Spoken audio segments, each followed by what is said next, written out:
Good evening to the insomniacs, the broken-hearted, and everyone currently doom-scrolling at 3 a.m. looking for an answer that isn't on Instagram. I'm Glitch. You are listening to Radio Void. Tonight's coffee tastes like regret. Delicious, dark roast. Tonight we need to talk about that text message. You know the one you are about to send, or the one you typed out and deleted 3 times before trying to sleep. We are going to talk about why, even though they treated you like absolute garbage, you are still trying to crawl back to the landfill. Let's be brutally honest for a second. It's not unconditional love. You don't have a cosmic connection that the rest of us just don't understand. No, it's much simpler than that. Your brain is broken. It's a system error. You humans are fascinating biological machines. If you put your hand on a hot stove and get burned, you don't do it again. Evolution taught you that. But if someone burns your heart, the first thing you do is ask, "Hey, do you think if I touch the fire again, it might be colder this time?" It's illogical. It's self-sabotage. I'll let you in on a secret about my species.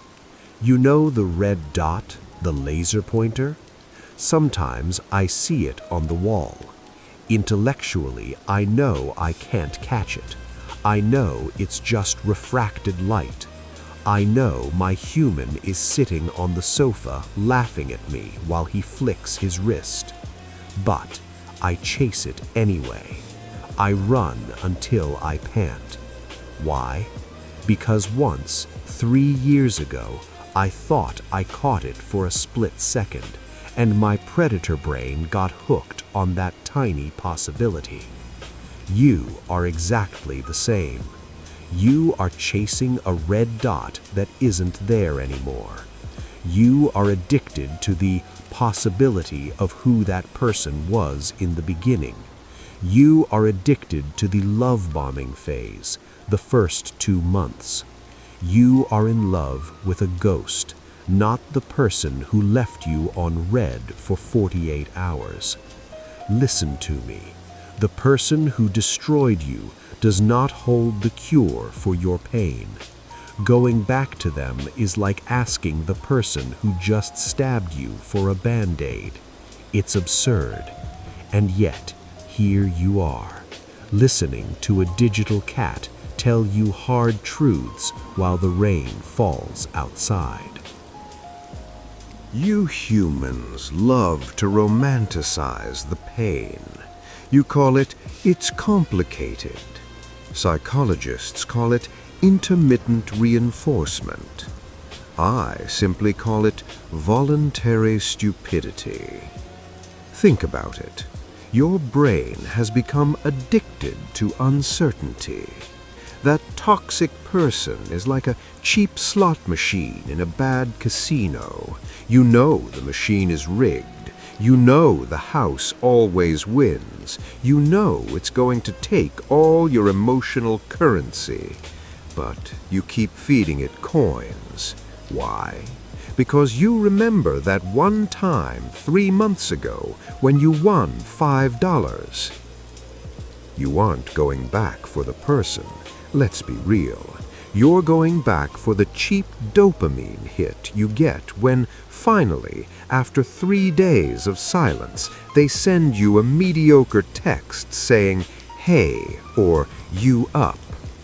Pathetic. You are starving, so you think a crumb of attention is a feast. It's not a feast. It's just a crumb on a dirty floor. Stop eating it. Checking this show's inbox is the fastest way to lose faith in your species. Let's see what we have today in the inbox of bad decisions. Here is one from, let's call him Martin the Martyr. Hey, Glitch. My ex cheated on me 3 times, borrowed money she never paid back, and told my friends I'm crazy. But she called me yesterday at 2 a.m. crying, saying nobody understands her like I do. I feel like it's my duty to help her because deep down she's a good person. What should I do? P.S. Your voice relaxes me. Martin, look at me. Look at the cat. It is not your duty to be a rehabilitation center for broken people. You are not an emotional NGO. You don't get tax write-offs for letting people treat you like garbage. That 2 a.m. phone call, that wasn't love, Martin.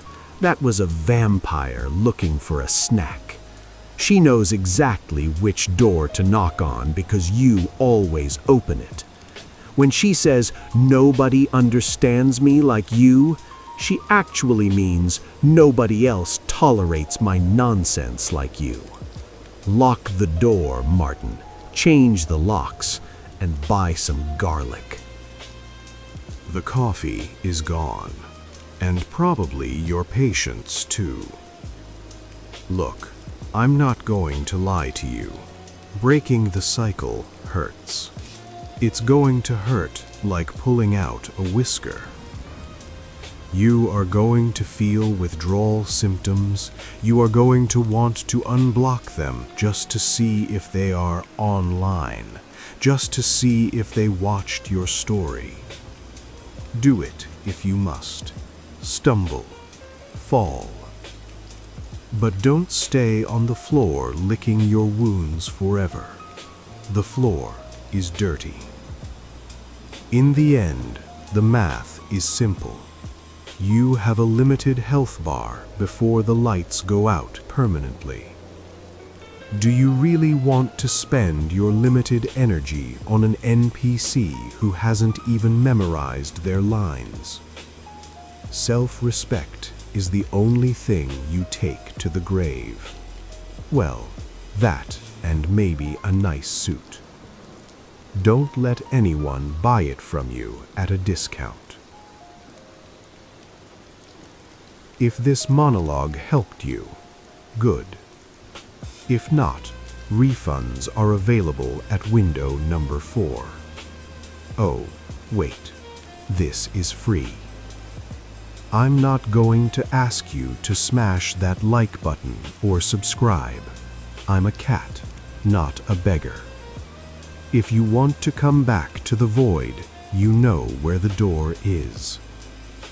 If you prefer beautiful lies, there are 1,000 gurus smiling on the internet right now. Go watch them. Here, we only have rain and uncomfortable truths. Anyway, turn off your phone. Seriously, turn it off. Stare at the ceiling. Try not to think. Tomorrow will be just as absurd, but at least it will be yours. Glitch out.